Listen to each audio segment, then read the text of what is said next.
Hey YouTube, welcome back to my channel. This is Lydia with Sweet King's Garden, and this is my second garden tour about 2 months after my very first garden tour, and I can't wait to show you how everything's doing. Over the past 2 months, I've definitely lost one of my gardens, and that is the very first garden that we started with at the beginning of the springtime. So if you recall, I planted a bunch of Swiss chard, carrots, and kohlrabi, and that right there is evidence that a groundhog just totally annihilated this garden bed. So this Swiss chard at one point in time was eaten down to very little, and it slowly has grown back, but I have not replanted really much of anything in the side garden.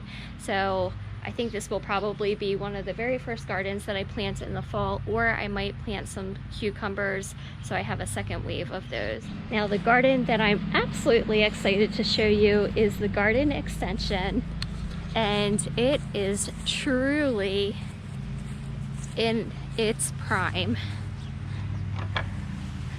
So I cannot wait to show you what we have here.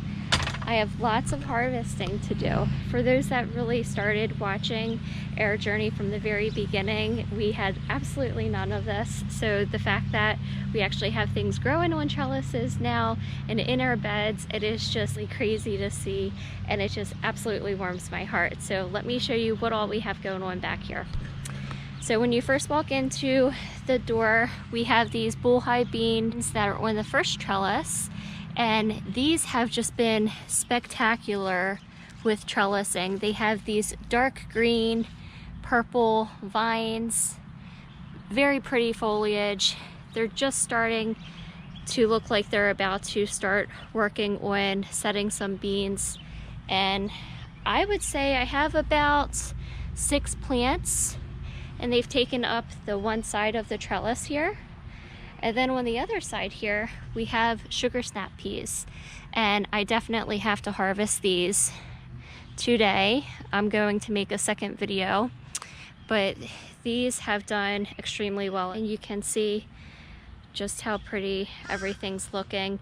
My sugar snap peas will not last all season, so I will eventually rip them out, and then that will give these bullhide beans a chance to grow some more and make their way onto the other side of the trellis. And moving on to the next trellis, we have the pickling cucumbers.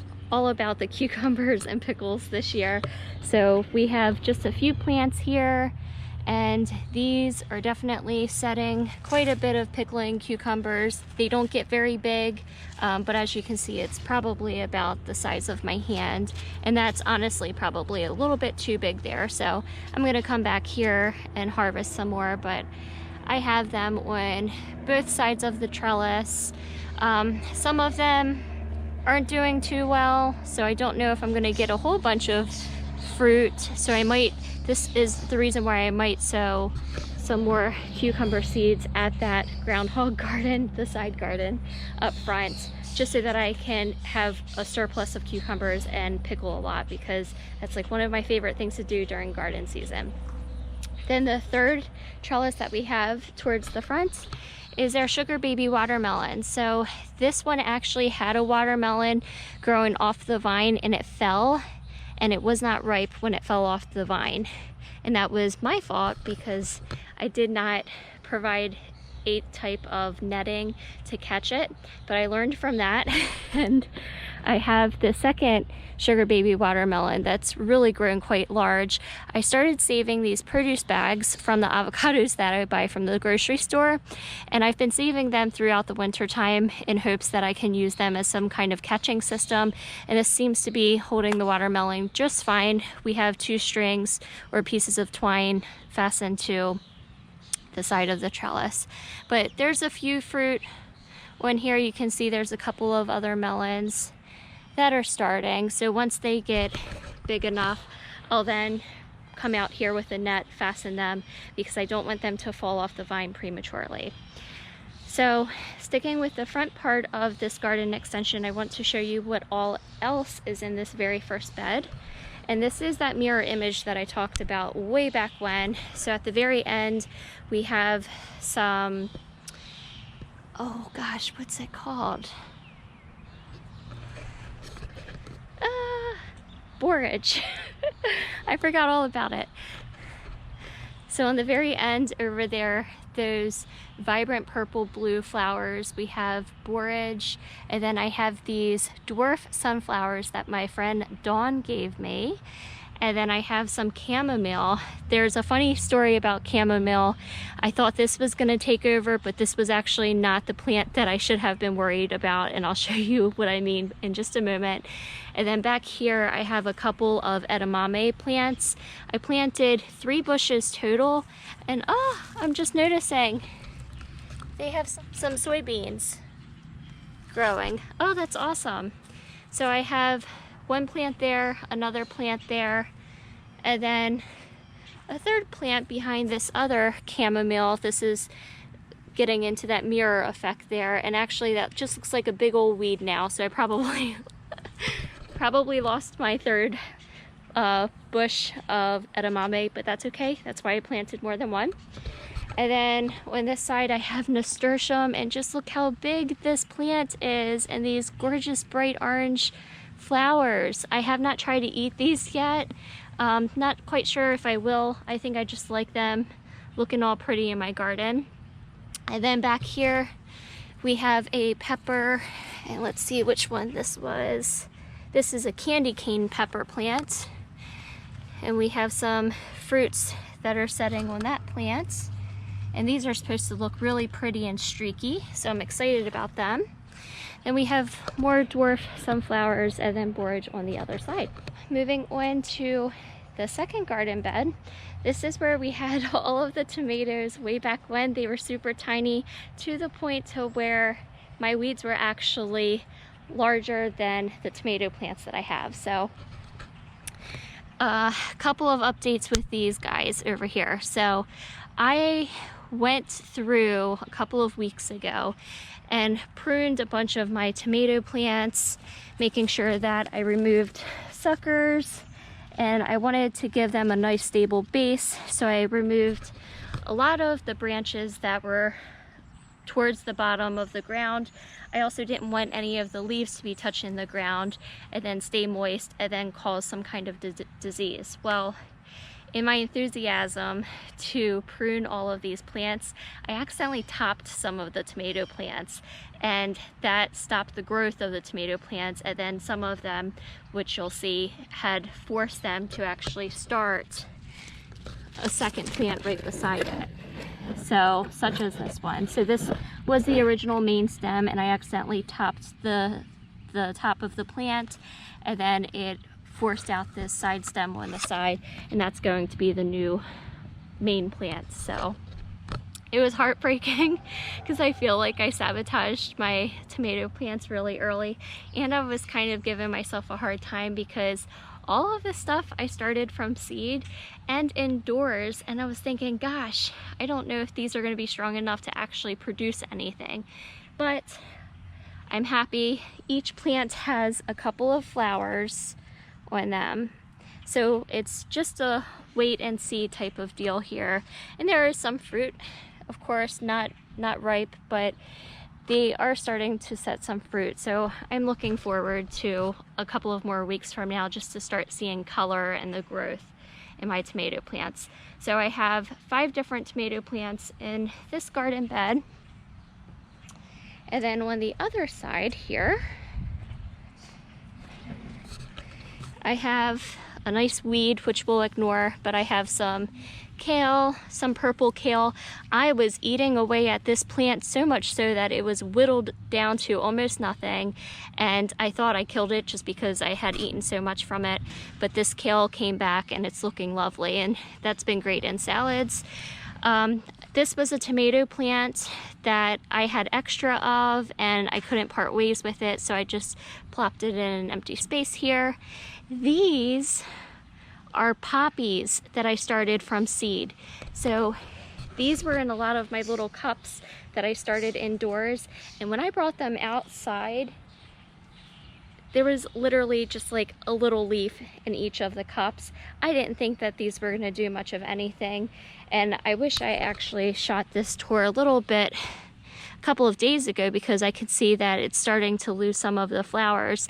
But this was in full bloom, and I've never seen or grown poppies before, and I'm learning that they actually close up at the end of the day and then they open back up in the morning. So these have been like a nice pop of color and definitely took me by surprise. It was a very pleasant surprise. And then here was a tomato plant. It looks like it's been taken over, or it didn't take. This was an extra tomato plant and it went to seed. Yeah, it was supposed to be, oh, some kale. So there's absolutely no kale in there. Or maybe I don't know if this is an herb. I think it's just a weed. I don't know. That's the tomato plant that I thought I missed. So that was an extra one I was afraid to get rid of. Here's some more kale. And then moving on to the middle 4x12, I have more tomato plants here that are setting some fruit, and these plants are my favorite. These are the black strawberry tomatoes. They were on the front page of the Baker Creek seed catalog and absolutely melted my heart. And I told my husband, I said, I have to buy those tomato seeds. And so I have 2 plants of the black strawberries side by side here. And you can just see they're so pretty and streaky already. I cannot wait to see what these look like when they mature. This is a super tiny borage plant that was eaten away by bugs, whittled down to almost nothing. I let it just hang out and it has grown quite a bit since all of that traumatic stuff. And then on this side I have more greens. So this is Butter Crunch lettuce that's doing really well. I've been harvesting this for salads, and this stuff will regrow. But this is my favorite type of lettuce. I have some more Swiss chard, which gosh, this just gets gigantic and is so pretty. It's kind of like a nice centerpiece in this garden bed. And then I have more Butter Crunch lettuce here. I'm gonna have to harvest this so it doesn't try to start to flower. And then over on this side, this is a mirror image of the opposite side. So same tomato plants that were in that first 4x12 bed that I showed you. And then this was that teeny tiny nasturtium plant that I was so excited. I posted on my Instagram the first little flower. So if you have a chance to take a look at how tiny this plant was.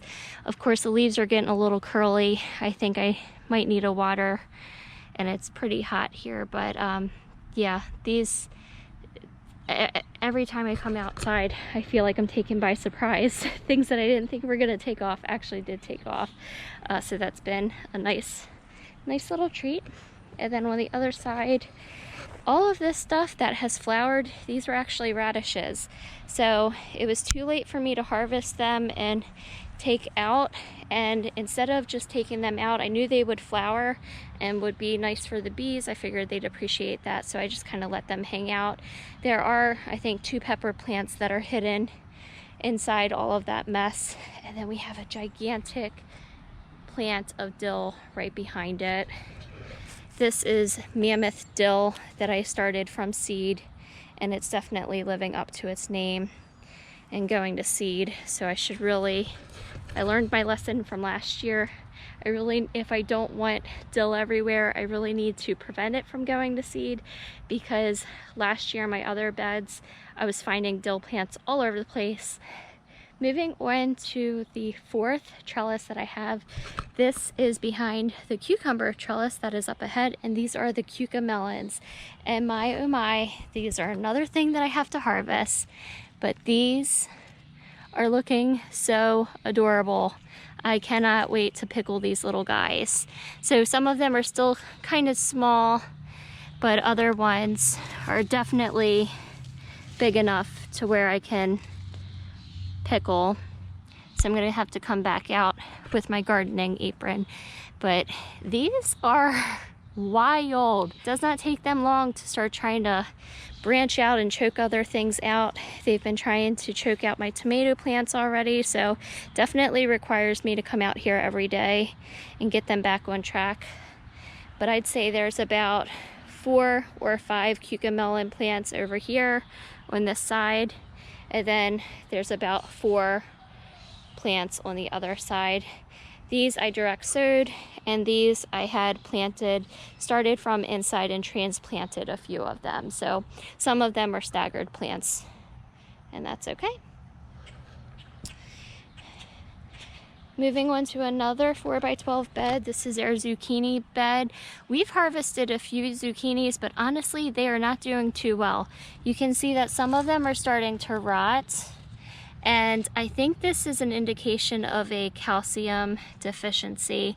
My fellow gardeners on YouTube, please correct me or provide any type of insight, but I had a similar problem last year where they started to rot on the ends, similar to that. It didn't impact all of them. Some of the zucchinis were actually strong enough and healthy, and we were able to harvest them, but others just didn't really take. So I'm noticing that on all 4 of my plants back here, and of course they're getting that powdery mildew stuff already. But in my defense, usually zucchini plants produce a whole lot, so if some of them don't make it, I'm not completely upset about it, but I want to be able to at least try and keep them healthy, so I'll have to look into that. So the last 4x12 bed we have over here, we have more of my friends' dwarf sunflower tomatoes, poppy seeds. We have a whole bunch of carrots back here, which are probably sown too close together, but you know that it is what it is. And we have tomatillos that are just flourishing, and these are so freaking cool. I am obsessed, and they smell fragrant already. Like, this plant is like super fragrant, but I just can't get over the cute little husks. These definitely are not mature. They grow the fruits inside the husk, and then I think we have to wait for the husks to turn like a pale yellow, and that's an indication that they're ripe. I think I've also read that sometimes when they ripen, they fall and then they can rot. So it's one of those things that I think as we get close to when they'll be harvestable, I just have to catch them and make sure that if I see anything that has just fallen, that I bring them inside before any critters get to them. But I do want to say, for the most part, this fence is doing a good job. Not like my other gardens up front, but yeah, these have been neat to watch. I really just kind of let these tomatillos go crazy, and then just recently started stringing them up, but these have been really neat. And then moving on to our very last trellis, we have our Chinese red noodle beans. So these are surprising, and I want to say, I'm not quite sure if it's a good way or a bad way, but they do not take to the trellis as easily as I thought.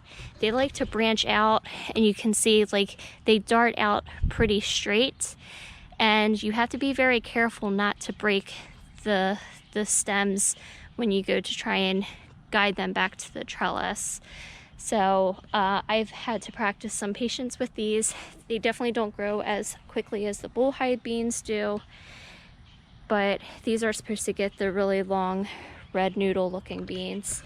So I am excited to see when they start setting beans, but for right now I'm just coming out here every day and trying to guide them back onto the trellis. And the very last thing in my garden I want to show you is my green stalks. We have my ever-bearing strawberry plants, which Alex and I come out here and we'll munch on strawberries, but I have to say, squirrels like these too, and squirrels can get into this garden.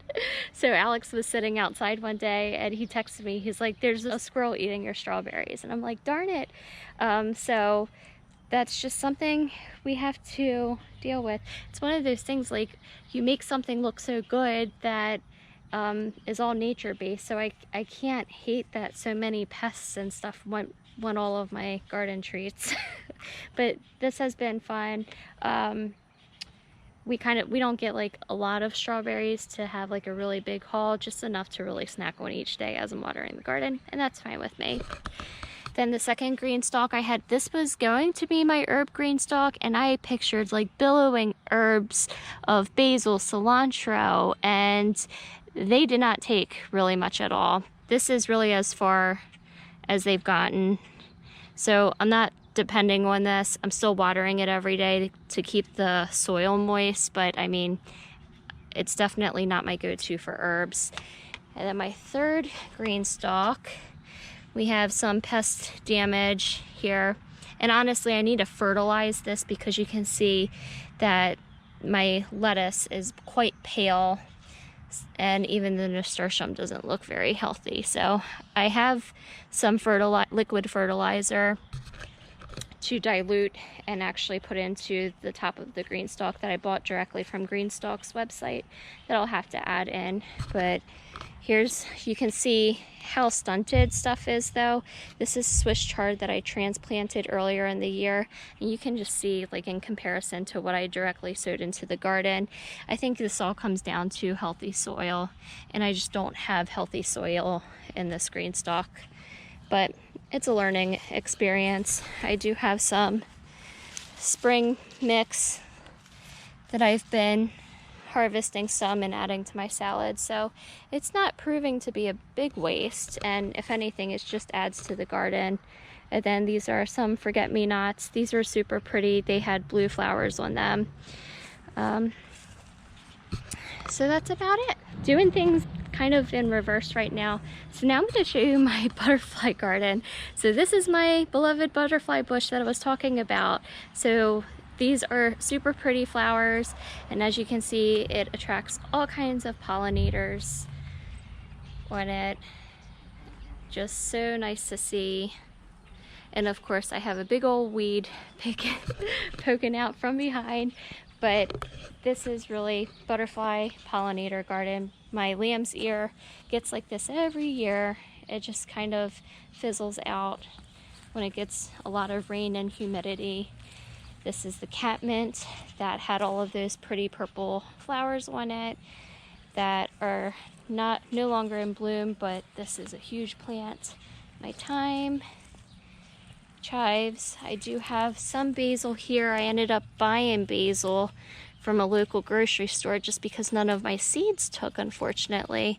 And I honestly haven't really kept up on this, so it's not looking too good. I have some rosemary, oregano, more catmint, and then I have my Purple Majesty potatoes. These are doing really well. I'm gonna have to add more dirt to that pot. And then moving on to the very last two beds that we have, and this is what I mean. I told you that I thought that my chamomile was going to be a problem because I planted it everywhere. Well, as you can see in this garden bed, dill has been an issue, and I didn't plant a single dill plant in here. These are all residual dill plants from last year that I had with my tomatoes. They're very healthy. So I have more nasturtium here. I am very disappointed with this trellis. So I planted several Kajari melons here. I started some indoors, transplanted them, they didn't take. Then I direct sowed them, they didn't take. And now I'm just too late to plant them. So I don't know what I'm gonna plant on this trellis. I may not do anything because I feel like I might drive myself crazy if I'm just expecting a really big garden haul. And I have to see how much time I have left in my growing season to see what I can grow on this trellis. So if you have any ideas of quick growing produce that does well on a trellis, let me know. I think our last frost date is sometime in October typically. I'll have to check that, don't quote me. Actually, I'll just pop in our anticipated last frost date here. So this trellis just might be empty for the rest of the year. So in this garden bed, I have my spicy peppers. So I have 2 poblano pepper plants, and as you can see, they're setting some flowers. No fruit on these plants yet.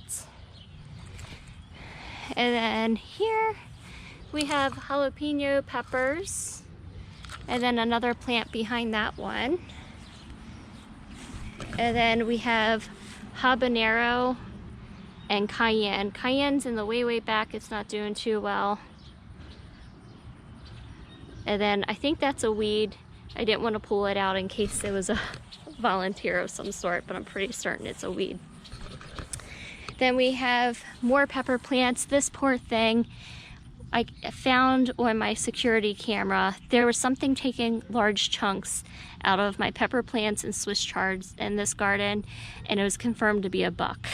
So the poor thing ate this down so bad, but I'm actually seeing, I think, some flowers that are trying to set. So this little guy was a Pageant Sweet Banana Hybrid Pepper.